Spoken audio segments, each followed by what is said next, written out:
911, what are you reporting? There's someone or some kind of creature prancing around out here. Okay, is this a person, an animal, or... I can't tell. It looks like a woman, but she's about 6 foot tall, big man hands. I'm sorry, you're calling to report a tall woman with man hands? Well, she's covered in butterflies, and she has giant wings. I'm sorry, what? Oh, and she talks like a fat... Ma'am... Out of this wood do not desire to go. Thou shalt remain here, whether thou wilt or no. And I will purge thy mortal grossness so that thou shalt like an airy spirit go.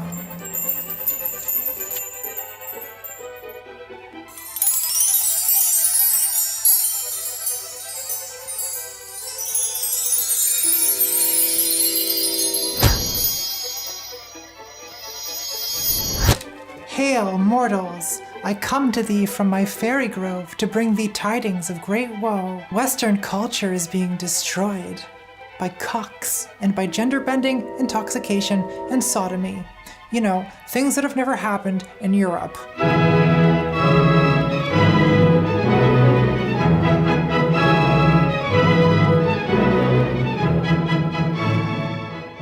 There's a lot of people talking lately about the West and Western culture and Western civilization, but what do those words even mean? I guess the mature and responsible thing to do would be a simple educational video to edify the public. Fuck that! The people demand blood, and I'm thirsty for blood. And by blood, I mean dick. And by dick, I mean corn dogs. And by corn dogs, I mean 16 of them over the course of an evening. And by evening, I mean morning. And by morning, I mean between 8 o'clock and 8:15. And by corn dogs, I mean dick. Who's up first? Well, Angry White Guy YouTube is usually talking about Western culture, and it's been a while since I've done a video response, so let's see what's going on in that part of the internet. Magog is here, baby doll. What? I don't want to die! That is a man! Wow, I've never done a video response to such a powerful wizard. The second and third clues are Elsa's magical powers and the song Let It Go. Both of these clues have to do with coming out. Wrong! Her magic power is the conflict of the plot, and her letting it go is just her realizing her true potential and her ability to conquer and rule her kingdom. She will destroy her enemies and raise their castles to the ground. The song Let It Go is basically, fuck this shit, I'm conquering everyone. So just to be clear, this is a grown man who has dressed himself in the garb of a sorcerer to shout about a YouTube channel for preschoolers. It almost feels like punching down at this point. At least the golden one was mask for mask. Who can I punch up at? Ugh. I don't like talking about punching. It makes me feel like one of those people who talks about punching turfs. I would never punch a turf. My hands are too feminine, and my fingers are tired. Someone massage them. Who can I claw up at? The fundamental assumptions of Western civilization are valid. How about that? Dad, stop. Ugh, get out of my life. In my video about Jordan Peterson, I talked about how he posits a struggle between the West and postmodern neo-Marxism. I argued that Pomo Nomo is a label that includes a bunch of incompatible ideas, none of which are in any sense non-Western. Unless, of course, you equate the West with white people and Marxism with the Jews, which surely no one involved in this conversation is doing, right? I'm guessing he wasn't a fan of the bath scene. In this video, I want to look a little bit closer at the whole concept of the West and the people who claim to defend it. Wow, Daddy, nice sword. God damn it, we're gonna need to aim even higher. Ladies, gentlemen, and beyond, I give you the President of the United States of America, Big Dick Special Big Boy Donald Trump. Just as Poland could not be broken, I declare today for the world to hear that the West will never, ever be broken. Our values will prevail, our people will thrive, and our civilization will triumph.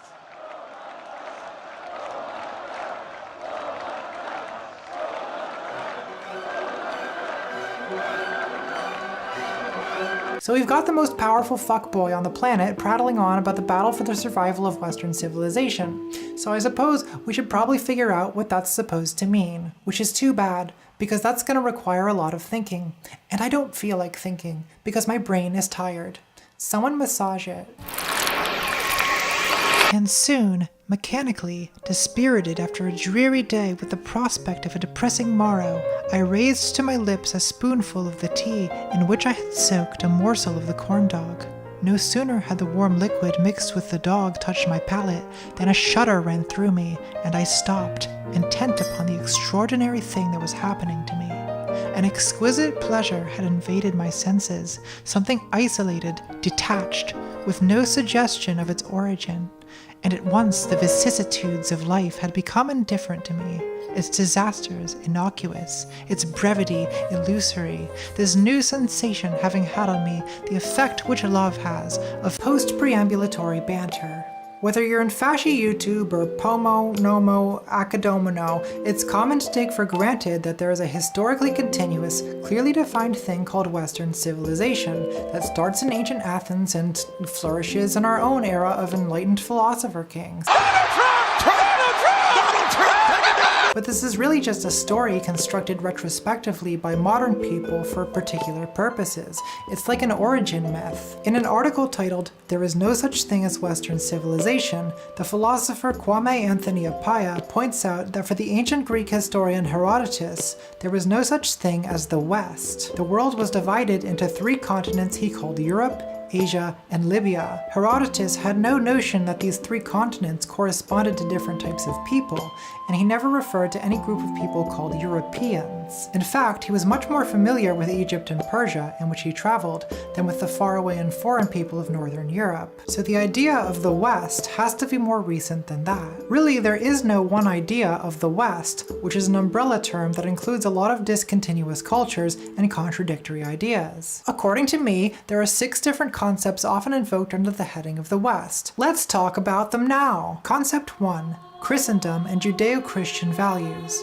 In the year 732, a soldier named Charles Martel led Frankish forces to victory at the Battle of Tours against the Islamic forces that had advanced from Spain into what is now France, effectively halting the spread of the Umayyad Caliphate into Western Europe. According to Appiah, the first recorded use of the Latin term Europenses, or Europeans, dates from 754 and describes the victors of the Battle of Tours, distinguishing Christians from Muslims. In the late Middle Ages, the concept of Christendom appeared and was used to distinguish the Christian world from the Islamic world and from paganism. This idea of Christendom is arguably the earliest precursor to the modern concept of the West. Notice that the term itself posits an us versus them dichotomy, where Christians are the us and Muslims are the them. The Christian inheritance is still invoked today by defenders of the West like Lil Benny and Professor Studied the Blade, often under the heading of Judeo-Christian values, a term usually used to falsely imply that contemporary moral norms derive from such a generic, parochial, and incomplete document as the 10 Commandments,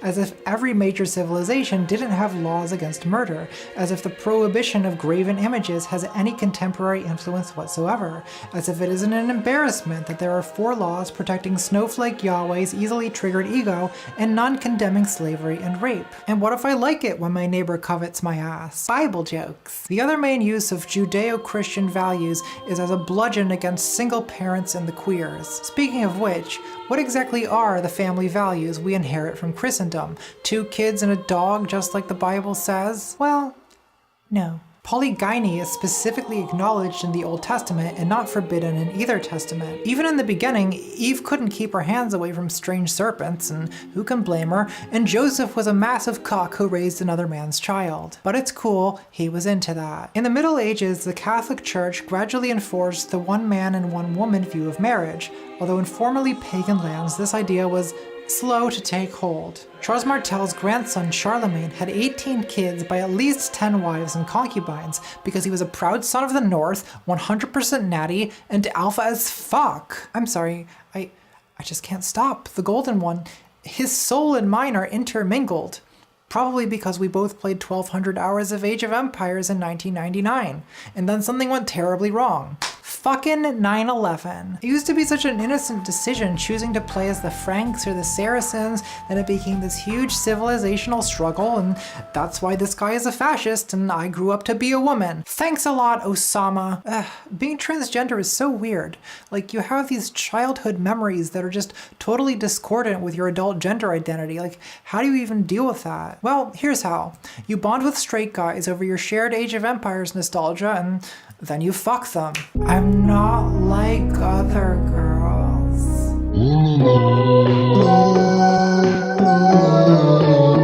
Concept 2. Enlightenment values. So in 1517, an annoying social justice warrior named Martin Luther nails his list of whiny complaints to the door of the church in Wittenberg. That kicks off a century or so of brutal violence between Catholics and Protestants. That eventually chills out, but then the 18th century rolls around and shit's just fucking crazy. There are various fops and dandies and macaronis getting wired out of their heads at coffee houses and babbling about enlightenment like the beatnik trash they are. Then, 300 years later, a bunch of drink-sodden fedora tippers appointed themselves intellectual descendants of Voltaire before sinking into sweeping sexual harassment allegations under the rug and making 55 consecutive YouTube videos about how Anita Sarkeesian is destroying video games. That's not what they were discussing at the Parisian Salon. This is all very embarrassing, but still, some of these Enlightenment values, science, liberty, skepticism about dogma, these are basically good ideas, and they're part of the amalgamation we call the West.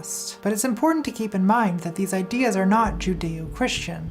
In fact, they're specifically opposed to that way of thinking. So the sum of what we now think of as the West actually contains major contradictions, because the history of the West is a history of change and revolution. So when a new movement comes along, like for instance a bunch of buzzkill sad sacks pointing out that actually our society is still pretty terrible to women, people of color, and gender and sexual minorities, it might not be the smartest thing to just dismiss it as some kind of sinister postmodern neo-Marxist cuckoldry. It could be the next Reformation, in a history marked by a series of reformations. If there are any historians watching this, please call it the SJW Reformation. Think about the Protestant Reformation.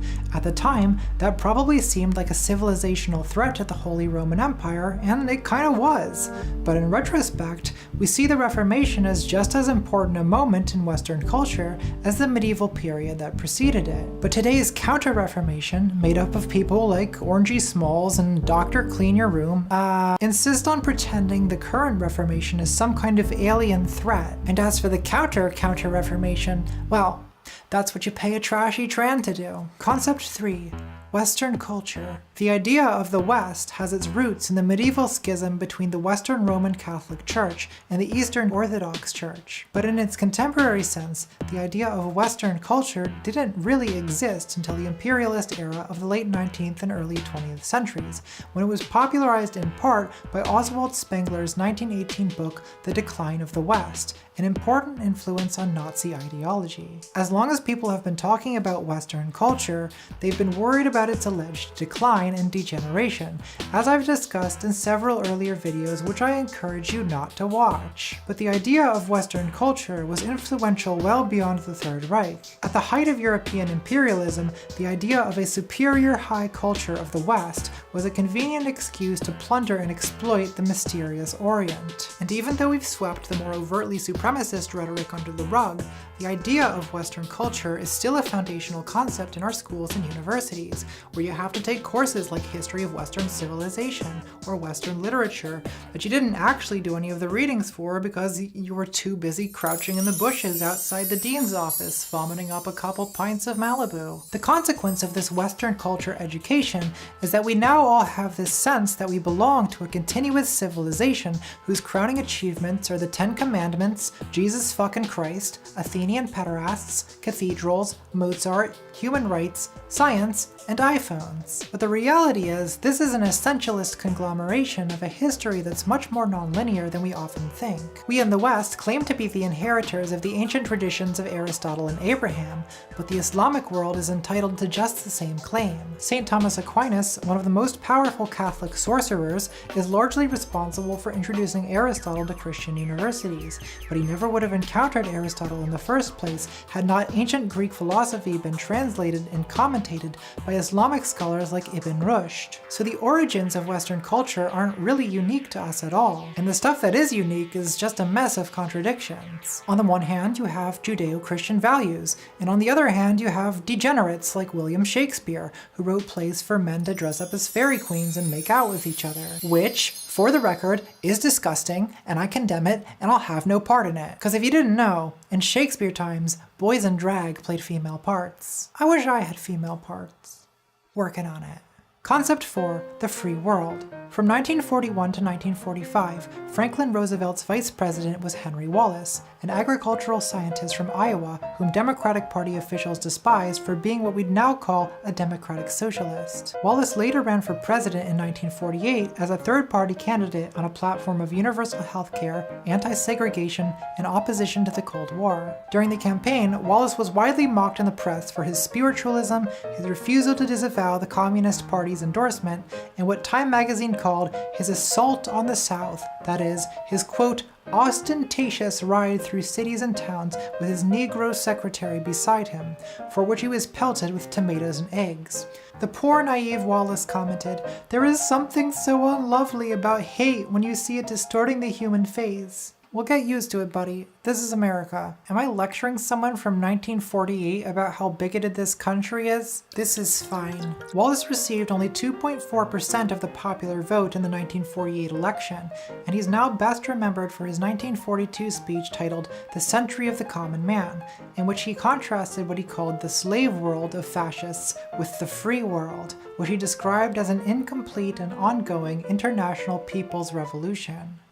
No Nazi counter-revolution will stop it. The common man will smoke the Hitler stooges out into the open in the United States, in Latin America, and in India. He will destroy their influence. No Lavals, no Mussolinis will be tolerated in a free world. Wallace had an especially left-wing take on it, but it was common during World War II, when the phrase the free world first entered common parlance, to include all the countries opposing the Axis powers, including the Dirty Reds. After the war, the phrase the free world remained common in American politics, but the meaning shifted. Instead of referring to the International Alliance Against Fascism, it referred to the capitalist West, as opposed to the communist East. The idea of the free capitalist West is still an important ingredient in this jumbled concept we call Western civilization. So when Lobster Dad says there's a struggle between Marxism and the West, it seems at first like he's just stuck in the 1980s or something. Doesn't he know there's no more Eastern Bloc? Dad, what year do you think it is? Are you at war in your head with the goddamn Ruskies? They're on your side now, remember? The truth is, he's just using the term neo-Marxism to invoke Red Scare sentiment in opposition to the SJW Reformation. But the point I'm trying to make is that the West is a concept, or rather several contradictory concepts, that are always posited in particular political circumstances as one side of an us versus them opposition, whether it's the Christian West versus the infidels, the Enlightenment West versus Islam, the cultured West versus the colonized savages, the capitalist West versus the communist East, or the white European West versus the Jewish cultural Marxist plot to cuck the sons of the North by besmirching the purity of their fair maidens and inundating their countries with a barbarous horde of third world migrants. I guess I have to say something about that. Concept 5, blood and soil. If you ask leading Nazi social media influencer Richard Spencer what he thinks the West is, he'll tell you that it's a cultural, geographic, and genetic inheritance bequeathed to European people by their fair-skinned ancestors. To Spencer, the idea that a person of Asian or African descent could be part of the West is ridiculous, because for Spencer, to be Western is to be white. Now the thing about that is, as an analysis of the common usage of the term the West, it's not even wrong. Consider Latin America, where the main languages spoken are Spanish, Portuguese, and French, where the majority religion is Roman Catholicism. Why is this region generally not regarded as part of the West? Why are immigrants from this region demonized as alien intruders? Well, because its people have too much melanin to join the club. Or to be more accurate, the flexible and historically variant concepts of whiteness and the West have been constructed so as to exclude them. And I've already spent half my YouTube career on delirious gay screaming preaching about Nazis, so I don't want to do more of that now. But suffice to say, the association between whiteness and the West is always lurking beneath the surface, and when whiteness rears its head proudly, the result is the ugliest crimes our civilization is capable of. As I'm making this video, the machinery of the middle stages of those crimes is up and running yet again, thanks to a refugee crisis in Europe and a racist demagogue in the United States, and once more, both continents are dotted with barbed wire, refugee ghettos, and internment camps full of children torn from parents. Concept 6. The Evil West. The West, in many ways, is an inherently supremacist concept. It's thought to be more civilized, more holy, and more cultured than the non-West. But there are some ridiculous college professors who adopt this story wholesale but flip it on its head. According to them, the West is not uniquely civilized, but uniquely uncivilized, cruel, imperialistic, racist, and genocidal. But this just perpetuates the same essentializing error. Europeans aren't inherently more evil any more than they're inherently more civilized. If capitalist imperialism had burst out of Africa 400 years ago, the result would have been just as brutal. So instead of vilifying the West, I think we should get rid of the concept altogether, adopt a more cosmopolitan understanding of ourselves, and acknowledge that the world is too complicated to reduce to simple us and them binaries. Which is not to say that we have to get rid of Aristotle and classical music and the Cheesecake Factory. We can still keep all that shit while eliminating the propaganda and injustice that surrounds it. Coda. My mind is a predator that preys upon itself. What if traps are gay? What if no one can ever love you? What if happiness is impossible? What if everyone who compliments me is lying so they can laugh at me later when I delusionally feel good about myself? What if when you die you stay conscious and then you just are what if I'm standing in an awkward way and it looks weird? What if Blanchard is right? What are these horrible goddamn noises coming out of my mouth? Sometimes you just need a break from your own brain, and music is really great for that. I've always liked classical music. When I listen to Mozart or Mendelssohn or even an amateur like Satie, my mind is lifted to a higher plateau, and I don't care what civilization the composer came from or whether he was a bigot or a sexist, and I don't want to know, because I need this. I need this feeling that makes me just want to take a big inside of my balls.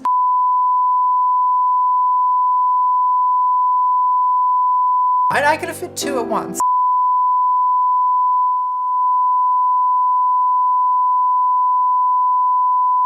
So, okay, fine. He has the head of an ass, but there's certain advantages to that, that's all I'm saying.